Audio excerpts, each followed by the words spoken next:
ఓం శ్రీ గురుభ్యో నమః. ఓం శ్రీకృష్ణ పరబ్రహ్మణే నమః. అద శ్రీమద్భగవద్గీత చతుర్దశోऽధ్యాయః. గుణత్రయ విభాగయోగః. సత్వరజ తమస్సులను మూడు గుణములు, వాని స్వభావములు, అవి జీవుని ఏ ప్రకారము బంధించున్నది.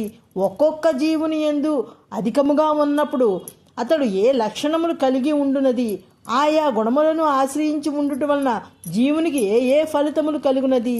ఆ గుణములు అన్నిటినీ దాటివైచి గుణాతీతుడకు జీవన్ముక్తుడు ఏ ప్రకారముగా ఉండునది మున్నగు విషయములన్నీ విశదముగా నిరూపింపబడినది ఈ అధ్యాయము. 22వ శ్లోకము.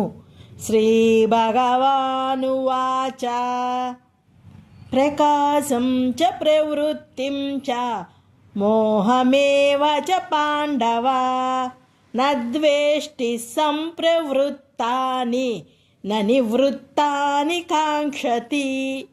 ఎవడు తనకు సంప్రాప్తములైన సత్వగుణ సంబంధముగు ప్రకాశమును కాని, రజోగుణ సంబంధమైన కార్య ప్రవృత్తి కానీ, తమోగుణ సంబంధమైన మోహము అనగా నిద్రాతంద్రతలు భ్రాంతి ద్వేషింపడో, అవి తొలగిపోయినచో అపేక్షింపక తటస్థుని వలె ఉన్నవాడై గుణాతీతముగా ఉండును.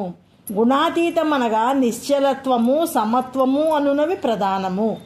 అచంచల భక్తితో తనను సేవించువాడు త్రిగుణములను దాటి బ్రహ్మ సాక్షాత్కారమును పొందునని భగవానుడు చెప్పెను. ఓం తత్సత్.